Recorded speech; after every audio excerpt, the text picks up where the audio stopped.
नमस्कार, हम गोपालगंज में हैं और गोपालगंज में हमारे बगल में आप देख रहे होंगे एक माताजी बैठी हैं। इनके साथ एक ऐसा मामला हुआ है जिसे सुनेंगे तो आप भी चौंक जाएंगे और आप कहेंगे कि क्या ऐसा भी होता है। जी हाँ, बिल्कुल ऐसा होता है। कुछ सालों पहले इनके बेटे की शादी होती है, घर में बहू आती है और कुछ दिनों बाद पता चलता है उसका किसी से संबंध है। उसका विरोध करने पर उसे बुरा लगता है और वो बार बार मायके जाने के लिए प्रयास करती है और मायके जाने लगती है। कुछ दिनों बाद अचानक से गायब हो जाती है। उसके मायके वाले सीधे इनके ऊपर और इनके बेटे के ऊपर केस कर देते हैं। यानी उस लड़की के, जो इनकी बहू थी, उसके भाई ने केस कर दिया कि हमारी बहन को आपने गायब कर दिया, और माताजी को 302 के केस में, दहेज प्रथा के केस में जेल भेज दिया जाता है और इनके बेटे अभी भी जेल में हैं। बाद में पता चलता है कि वो महिला जिंदा है। आगे क्या कुछ हुआ, माताजी से बात करते हैं। चाची, ये बताई, शादी कब भई रहे बेटा के? 2010 में। कितना दिन बाद पतो गायब हो गई? 1-2 महीना के बाद है, 1-1.5 महीना में। रउआ कहनी कई बार इंटरव्यू में कि जौन पतो रहली उनकर केहू से मतलब संबंध रहे जौना के वजह से वो एजा रहे के ना चाहत रही। सच भाई? सच भाई है कि जब से अली ओकरा बिहाना भला से उनकर बोली भाषा कोनो घर में से सटे नहीं, तब वो भागे के शुरू कर दिली 1-1.5 महीना के। अच्छा, रौरा ऊपर, रौरा लड़का के ऊपर के केस कैलस? ओकर भाई चंद्रभूषण प्रसाद केस कैले।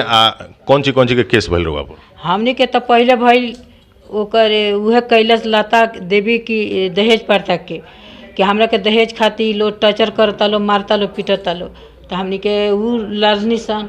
आ ओकरा बाद से ओकरा के लिए निशान तो ओकर भाई केस कर दिला।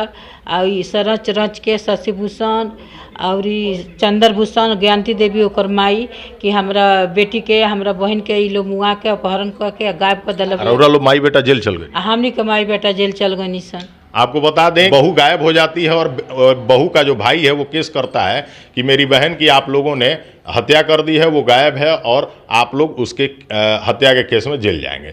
ये माँ बेटे जेल भी चले जाते हैं।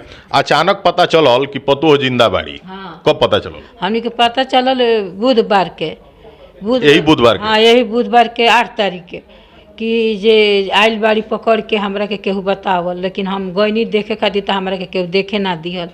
लेकिन हम कोर्ट में गल तो हम अपना आंखों से देखनी कि आइल बिया आ एगो बच्चा लेल बिया।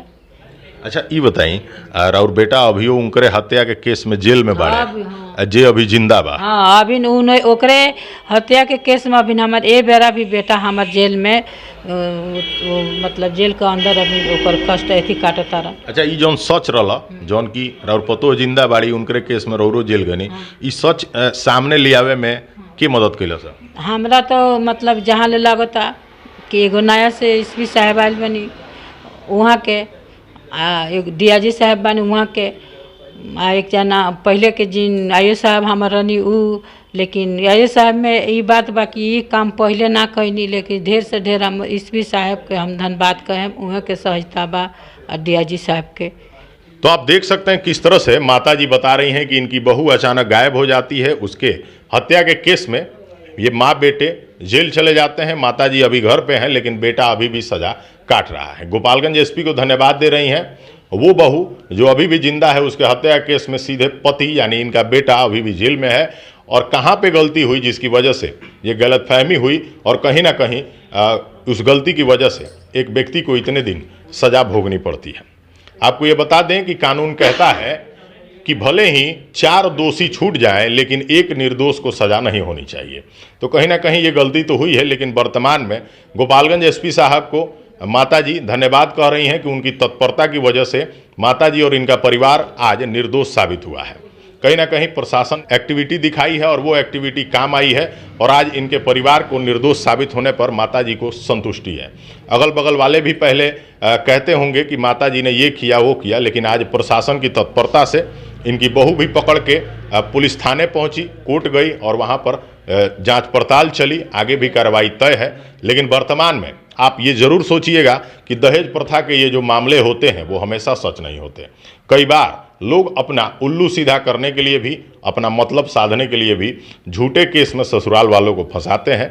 इस बात से इनकार नहीं किया जा सकता है कि दहेज प्रथा के मामले होते हैं, लेकिन हमेशा ही सच होंगे ये जरूरी नहीं है। इसका ही एक उदाहरण था।